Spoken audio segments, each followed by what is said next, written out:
the World Nomads podcast bonus episode. Hear amazing nomads sharing their knowledge, stories and experience of world travel. Welcome to our latest episode featuring another amazing nomad, and this guy is particularly exciting. He's one of the pioneers of adventure travel. But Phil, before we introduce him, we have an update from our very first amazing nomad guest. Yeah, Sarah Davis. She's about to kayak the entire length of the Nile, and she sent us this update. Well, I am now in Uganda and edging ever closer to starting this expedition off, which is really exciting. Definitely a little bit scary as well. So I've been spending the last few weeks putting the team together. So I've got three guys from here in Uganda, Paolo, Peter and Koa, who are really experienced rafting guides. Great guys, so I'm so happy to have them on the team. And then just been finalising getting approvals and permits, doing a mega food shop to get the food to take on the trip that's got to be enough for 4 of us, that will last for a good 3 weeks, isn't going to go off. Will fit on the raft, so that's been kind of interesting. And then just also enjoying being here. Like Uganda, it's just beautiful here. I love it. I'm staying at this stunning place that actually overlooking the Nile, so it's Explorers River Camp. And it's just gorgeous here.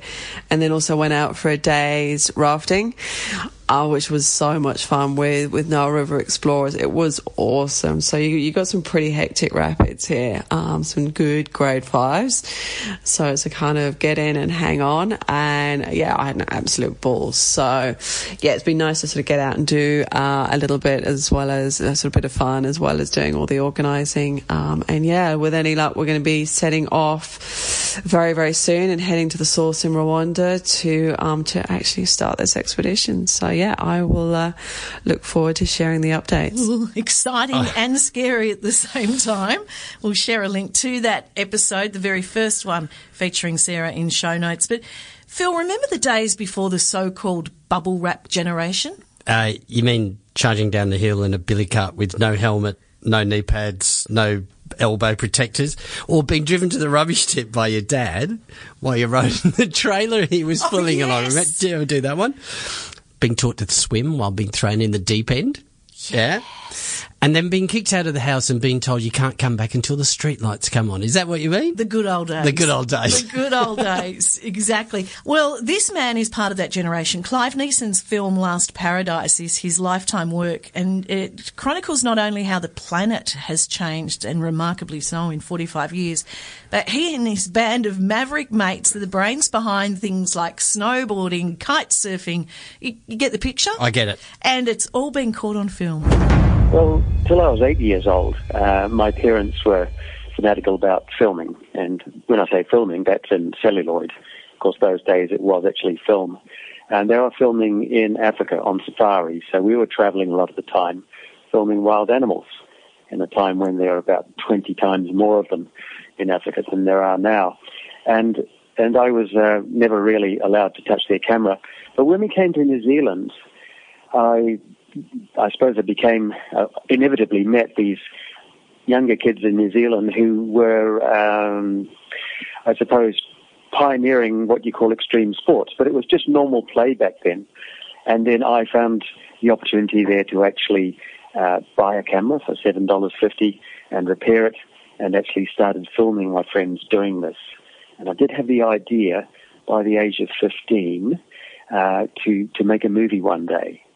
And so what I did was I filmed it very, very carefully, because it cost about 2 hours of working for 1 minute of film. So I wasn't going to press the button till I get everything perfect.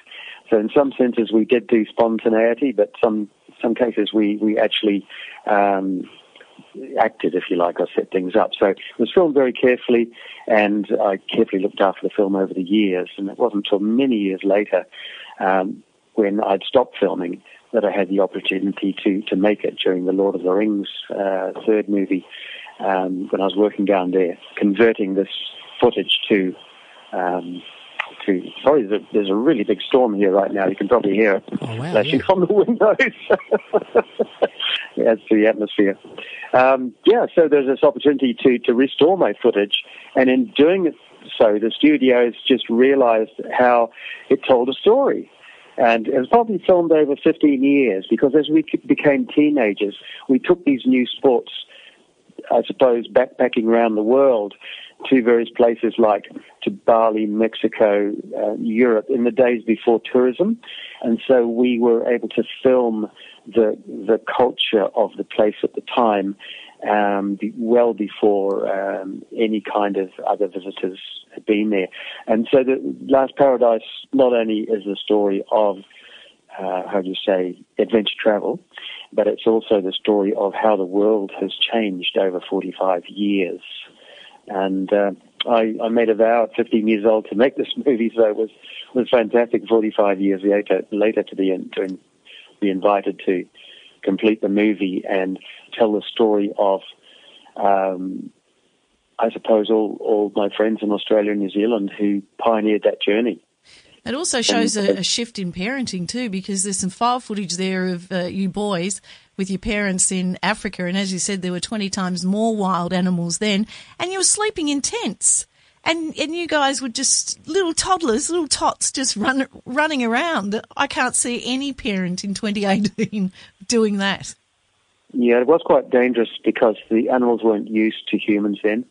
They were abundant in the general countryside as well as in national parks. So you had nothing else. The only way you could camp was in your van, and my parents slept outside the van in a lean-to, and we slept inside the van for security. So it was pretty scary. But I think the effect of that was that when we came to New Zealand and Australia, we toured Australia before New Zealand for a year, we had this real appetite for danger. And there were no wild animals in New Zealand as such.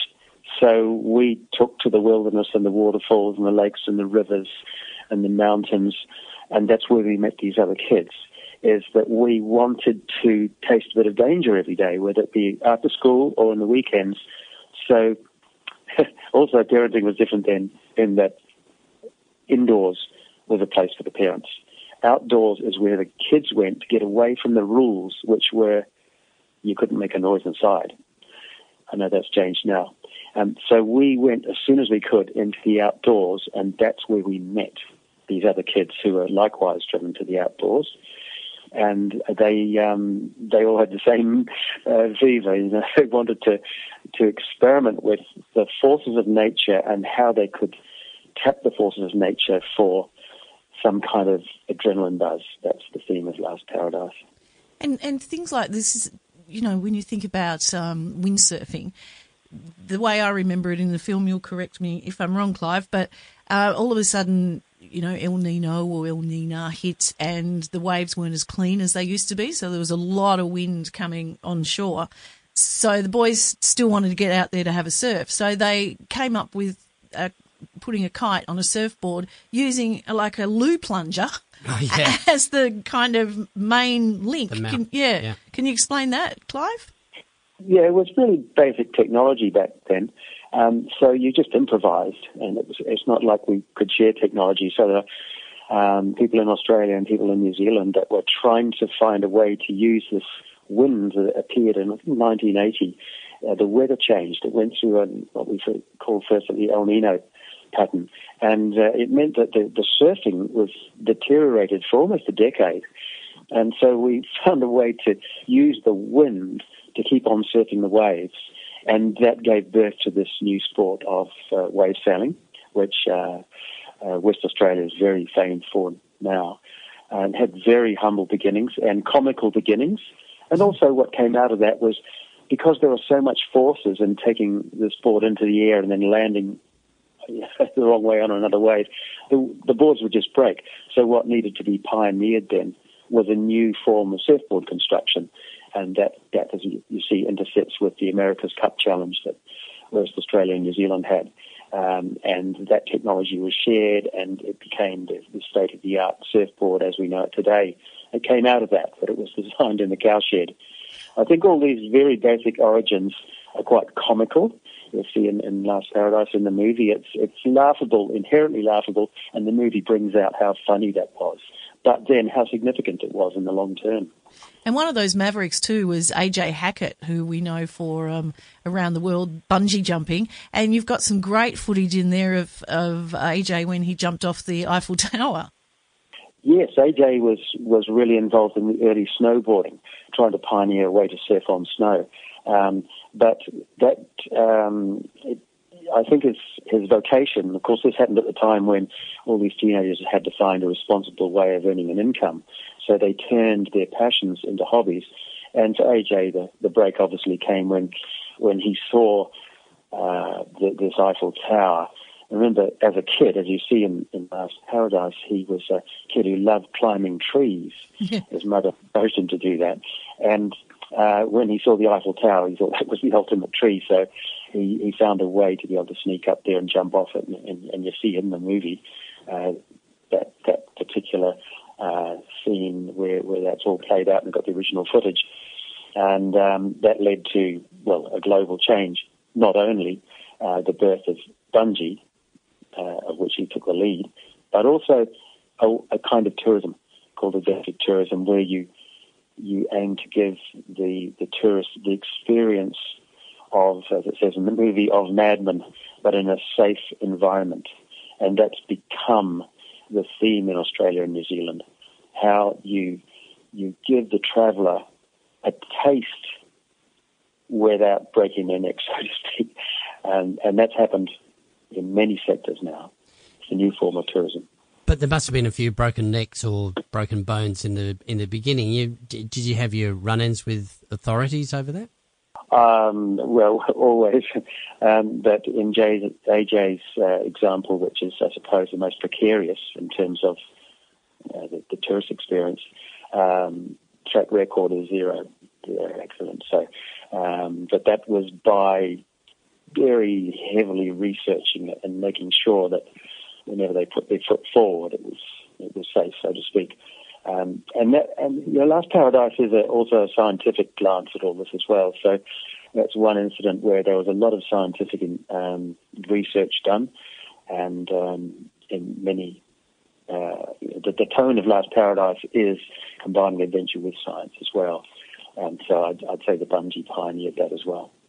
There was also something I raved to Phil about the morning I came to work after seeing that movie, was Bali, the way it used to be compared to the way it is now. And Phil was fortunate enough to have experienced Bali when it was at its rawest or purest. Well, just before it turned, I was there. I was on the cusp. I just missed out on the real Bali. But that was just in incredible contrast between then and now. Yes, it changes every year. It continues in a certain direction. But the real beginnings that people will remember of Bali is when Kuta and Ligan were just two very quiet villages, and a little grass track between them.